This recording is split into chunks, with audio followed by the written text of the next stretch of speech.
உன் வார்த்தைகள் கேட்கப்பட்டது என்று வேதவசனம் சொல்லுகிறது. வித்தியாசம் உண்டாகும்படி செய்வேன் என்று கர்த்தர் சொல்கிறார். நான் உன்னை வெறுத்து விடவில்லை என்று கர்த்தர் சொல்லுகிறார். இன்றைக்கு கர்த்தர் நமக்கு தருகிற ஒரு வார்த்தை வார்த்தை வார்த்தை சாபம் தங்காது தங்காது தங்காது.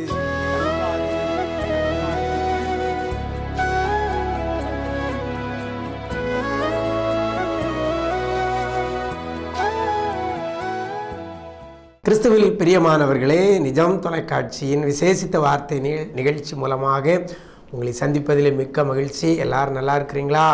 ஆண்டவராகிய இயேசு கிறிஸ்துவின் நாமத்தினாலே உங்களை வாழ்த்துகிறேன்.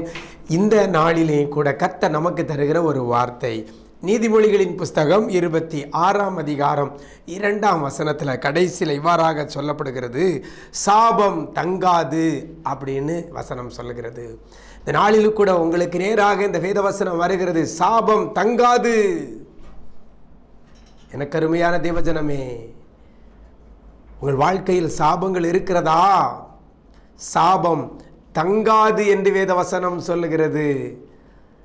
நிறைய பேர் சொல்லுவாங்க, என்ன அன்னார் சபிச்சிட்டாங்க, இன்னார் சபிச்சிட்டாங்க, அன்னார் சாபம் போட்டாங்க, இவங்க சாபம் போட்டாங்க, அந்த சாபம் பலிச்சிருமோ அப்படின்னு நான் பயத்தில் இருக்கிறேன் அப்படி சொல்கிற நிறைய பேர் சொல்கிறத நான் கேட்டிருக்கிறேன். வேதவசனம் சொல்லுகிறது சாபம் தங்காது என்று வேதவசனம் சொல்லுகிறது. உங்களுக்காக எனக்காக நம்முடைய சாபத்தை சுமந்து தீர்த்திருக்கிறார் நம்முடைய ஆண்டவராகிய இயேசு கிறிஸ்து. கல்வாரி சிலுவையிலே ஜீவனை கொடுத்து, ரத்தம் சிந்தி ஜீவனை கொடுத்து, 3ஆம் நாள் உயிரோடு எழுந்து சாபத்தை வென்றிருக்கிறார் நம்முடைய ஆண்டவர். அதனால தான் வேதவசனத்தின்படி பார்க்கும் பொழுது வசனம் சொல்லுகிறது சாபம் தங்காது. பயந்துகிட்டு இருக்கிறீங்களா? ஒரு சின்ன வாக்குவாதத்தில் அவர் அன்னார் என்ன சாபம் போட்டாங்க, பலிச்சிருமோ அப்படின்னு பயந்துகிட்டு இருக்கிறீங்களா? வேதவசனம் சொல்லுகிறது சாபம் தங்காது. அழகாக சொல்லப்பட்டிருக்கிறது, சாபம் தங்காது என்று சொல்லப்பட்டிருக்கிறது. அவங்க போட்ட சாபம் உங்கள் மேலே உங்கள் வீட்டில் வந்து தங்காது. சரி, அதனால நீங்கள் எதை குறித்தும் பயப்படாதங்க. சரியா? ஒரு ஆள் விடுகிற சாபம் தங்காது என்று வேதவசனம் சொல்லுதே அப்படின்னா அது எப்படி இந்த வார்த்தை சொல்லப்படுகிறது? இன்னும் ஒரு சில பேர் ஒரு ஆளுக்கு சில ஆளுக்கு விட்ட சாபம் பலிச்சிருதே, ஆனால் வேதவசனம் சாபம் தங்காதுன்னு சொல்லுதே அப்படின்னு சொல்லி நீங்கள் நினைப்பீங்கன்னா, எந்த சாபம் தங்காது என்று சொல்லி இந்த வசனத்தில் அழகாக ஆரம்பத்தில் சொல்லப்பட்டிருக்கிறது. பார்த்தீங்கன்னா அழகாக சொல்லப்பட்டிருக்கிறது, காரணமில்லாமல் இட்ட சாபம் தங்காது. அப்படின்னா காரணத்தோடு இட்ட சாபம் என்ன செய்யலாம்? தங்கலாம். அதுதான் அது அர்த்தம். வசனம் சொல்லுகிறது காரணம் இல்லாமல் இட்ட சாபம் தங்காது. எனக்கு அருமையான தேவஜனமே, மற்றவர்கள் உங்களையும் என்னையும் சபிப்பதற்கு ஏற்ற வகையில் நம்முடைய நடவடிக்கை இருக்கிறதா? இன்னைக்கு அதை மாற்றிக்கொள்வதற்காகத்தான் அந்த வார்த்தை உங்களுக்கு நேராக கடந்து வருகிறது. காரணம் இல்லாமல் சும்மா சபிச்சிட்டு இருக்கீங்களா? கவலைப்படாதங்க, அது தங்காது. ஆனால் நம்மை மற்றவர்கள் சபிப்பதற்கு நம்முடைய செயல்கள், நம்முடைய நடத்தைகள், நம்முடைய பேச்சுகள், நம்முடைய கிரியைகள் காரணமாக இருக்கிறதா?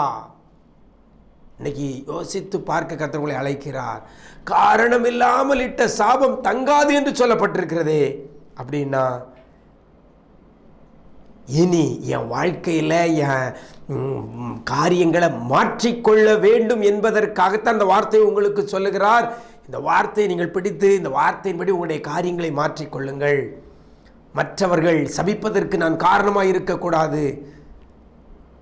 ஏதோ ஒரு காரியம் அவர்களை பாதிக்கும் பொழுது அவர்கள் சாபம் போடுறாங்க, அப்படி தானே?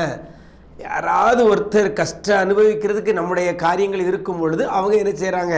சாபம் போடுறாங்க. நம்முடைய காரியங்கள், நம்முடைய செயல்கள், நம்முடைய பார்வைகள் இன்னைக்கு மற்றவர்கள் சபிப்பதற்கு காரணமாக இருக்கக்கூடாது என்பதற்காகவே இந்த வார்த்தை உங்களுக்கு நேராக கடந்து வருகிறது. பிரியமான தேவனுடைய பிள்ளைகளே, நீங்கள் ஒருவேளை நினைக்கலாம், எந்த தப்புமே செய்யலை, நான் என்ன காரியத்தில் ஈடுபடலாம், ஆனால் காரணம் இல்லாமல் ஒவ்வொரு நாளும் என்னை சபிச்சுக்கிட்டே இருக்கிறாங்களே, என்னை தூசிச்சுட்டே இருக்காங்களே அப்படி நீங்கள் நிறைய நாள் கண்ணீர் வடிச்சிருக்கிறீங்களா? நான் வாயே திறக்கலை, நான் பேசவே இல்லை, ஆனால் நான் பேசுகிறதா சொல்லி என்ன காரணம் இல்லாமல் சபிச்சிட்டு இருக்காங்கன்னு சொல்கிறீங்களா? வேலை பார்க்குற இடத்துல கூடி கூடி பேசுவாங்க, நான் பேசவே இல்லை, நான் வாயை திறக்கவே இல்லை, ஆனால் காரணம் இல்லாமல் என்னை பிடிச்சு பேசுகிறாங்க அப்படின்னு சொல்கிறீங்களா? கவலைப்படாதங்க, வசனம் தெளிவாய் சொல்லுகிறது, காரணம் இல்லாமல் இட்ட சாபம் தங்காது. இந்த வசனத்தை பிடிச்சிடுங்க. எனக்கு இவ்வளவு பேர் சாபம் போட்டிருக்காங்க ஐயா, இவ்வளவு பேர் என்னை தூசிச்சுட்டு இருக்கிறாங்க, இவ்வளவு பேர் எனக்கு விரோதமாக கூடி கூடி கூட்டம் கூட்டமாக பேசிக்கிட்டு இருக்காங்க. கவலைப்படாதங்க, காரணம் இல்லாமல் இட்ட சாபம் தங்காது. அவங்க வேணா வாய் வலிக்க பேசிட்டு போகலாம், பிரியமான தேவனுடைய பிள்ளைகளே. ஆனால் காரணத்தோடு அவர்கள் சபிப்பதற்கு ஏற்ற வகையில் நம்முடைய வாழ்க்கை இருக்கக்கூடாது, நம்முடைய நடவடிக்கை இருக்கக்கூடாது. இந்த நாளில் கூட நம்மை மாற்றிக்கொள்வதற்காக இந்த விசேஷித்த வார்த்தை உங்களுக்கு நேராக கடந்து வருது. பயப்படாதங்க, கர்த்தர் உங்களுக்காக எனக்காக அவர் சாபமானார், கல்வாரி சிலுவையிலே சாபமாயிருக்கிறார். அதனால் அந்த சாபம் உங்கள் மேலே தங்காது. சரியா? கர்த்தருக்கு பிரியமாய் நடங்க. மற்றவர்கள் சபிப்பதற்கு ஏற்ற வகையில் நம்முடைய காரியங்கள் செயல்கள் இல்லாதபடி நம்மை மாற்றிக்கொள்ளுவோம்.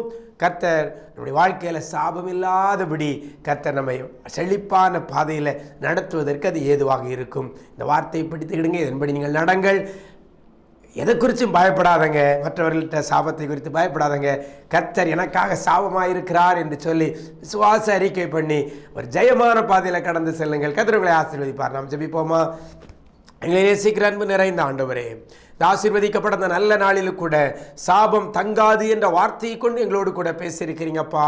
பிள்ளைகள் அநேகரை குறித்து சபித்ததுனால, சாபம் போட்டதுனால சோர்ந்து போய் கலங்கி போய் கண்ணீரோடு கூட பயந்து போய் இருக்கிற பிள்ளைகள் ஏராளம் உண்டு ஆண்டவரே.